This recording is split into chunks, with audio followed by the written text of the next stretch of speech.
We continue our discussion regarding function in this video. That is the last video today. Let's go for ROI 4. But what is ROI 4? In ROI 4, we are going to do this. We are going to make it a function with two arguments, x and y. So what about z? Z is being calculated by function itself. So what would be the function that you are supposed to make? We are gonna discuss it just to deepen our knowledge of functions. It would be such a thing. So you define function x and y, and when you run this function, these things happen: x times y equal z. But what is z here? Z is the answer for this. So you need to calculate z in the function itself. So z equal to x times y. So it is the way we are gonna do it. So in fact, in this function, you input two inputs of x and y, and it returns the statement of x times y equal to the answer. And also, I'm gonna make it here for you. We have ROI 4 is the function. Here we just give it the question. We are not giving it the answer. You see, it is a higher level type of function in comparison to the previous one, because in the previous functions, the function only prints what we have inputted. But here, no, we do the calculation. So how we are going to do it? ROI for function x, y. What is z? Z is the results. Who calculates? What calculates the results? Function itself. So z equal x times y, and after that we have printing of the answer. Printing of the answer that says x, oh, I forget the paste. Paste x times y equals, what is the answer? It is z. But z, it is not an input, it is not an argument, it is a calculation of the function itself. So I guess now we are fine. So you can see the function, and now we can invoke it. So we have ROI 4. Now I just need to input, for example, 5, 12. It will print for me the result.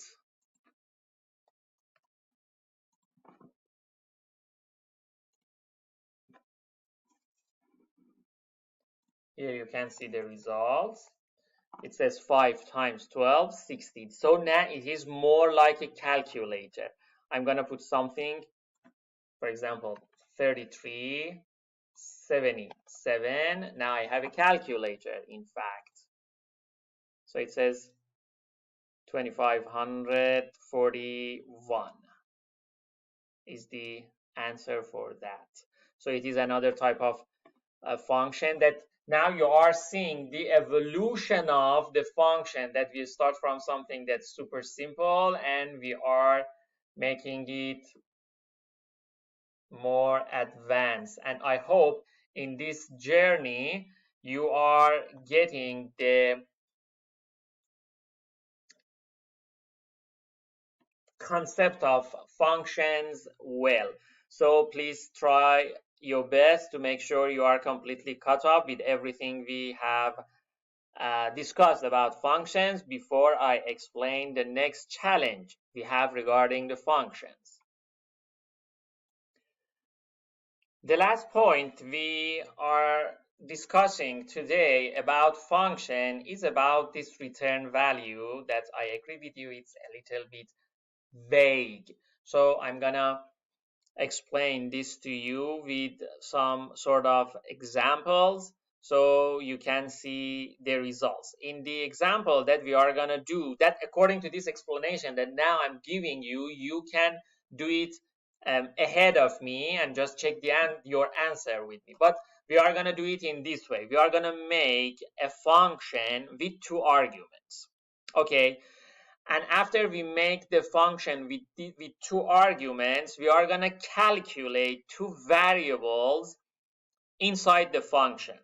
Okay, we are going to calculate the variable z, that is x times y, and also we are going to calculate the variable w, that is x plus y. Okay, so here we have two calculations, z and w. Z is multiplication of the arguments and w is summation of the arguments.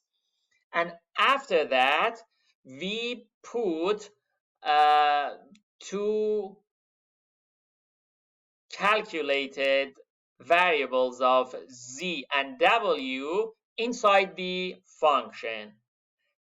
When we invoke the function, we want to see what value is presenting the function. Here, it is telling us the return value of a function is the last expression in the function. So if we put it in this order, z and after that w, so w would be the return value. But let's check it in a more practical way so you can do it also yourself and get the idea better.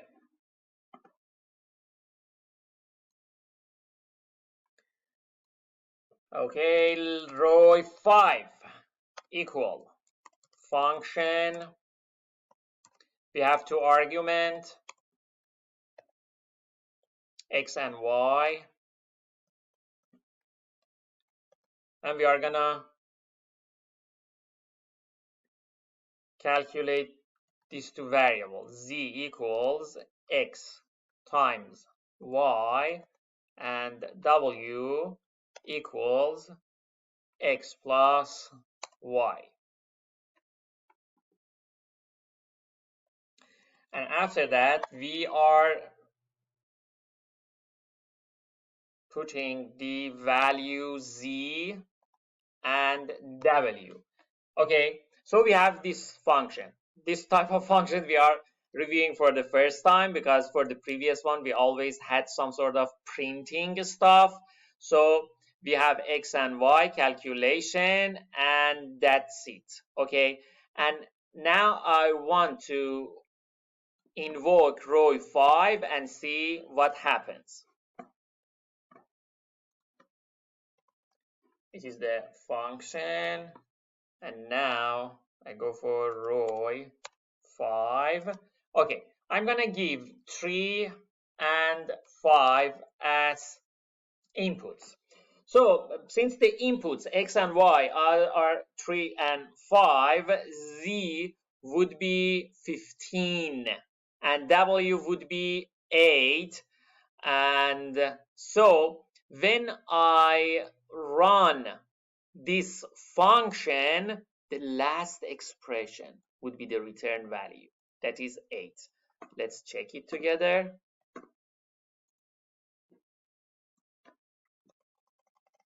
And now you see 8 is printed. You may ask, what if, Milad, we put some printing command here? Printing, when you put printing command is gonna happen. For example, if I put z here, it's gonna print z.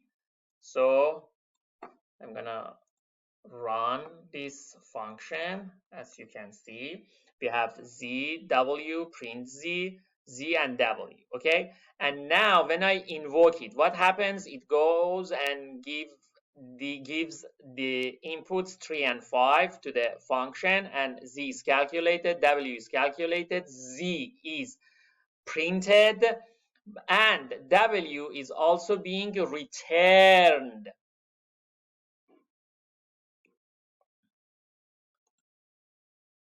So you see the printing of Z. But the point is that this 15 is not the return value of this function. 8 is the return value of this function. Now, let me show you in a better way to understand better the rules of R and grow your muscles regarding this amazing programming language. So I'm going to define this A equal to Roy 3 5. Okay, I encountered an error message, and in future we are going to learn more about these error messages. But when it gives me such a thing, it means that I have made mistake somewhere. What is the mistakes? You see, I forgot to put 5 here. Okay, now I put 5 here and I run it.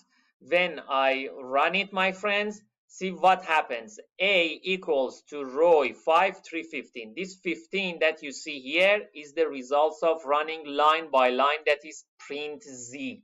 So 15 is printed here, but 8 is not here. Where is 8? 8 is saved in A, because if I put A here and I run it, you see 8 is here. Please, my friend, repeat practicing all the things that you are seeing in front of you to make sure you understand everything. Just a quick review. When you have several values as expressions in your functions, the last one is the return value. What about the other one? The other one would be run, but they are not the return value. That's the reason when I save the return value in a variable A and print it, I get 8, but also I get printing of the other things that is happening here, that is print Z. Or for example, I can put here, I want to make it better, something that is not.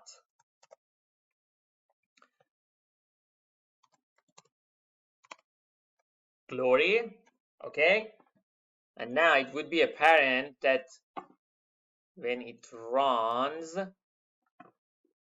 and I get here and now run A, and as you can see here, my friend, when I run it, I have Glory printed, and also I have Z printed 15, because Z is X times Y and 3 times 5.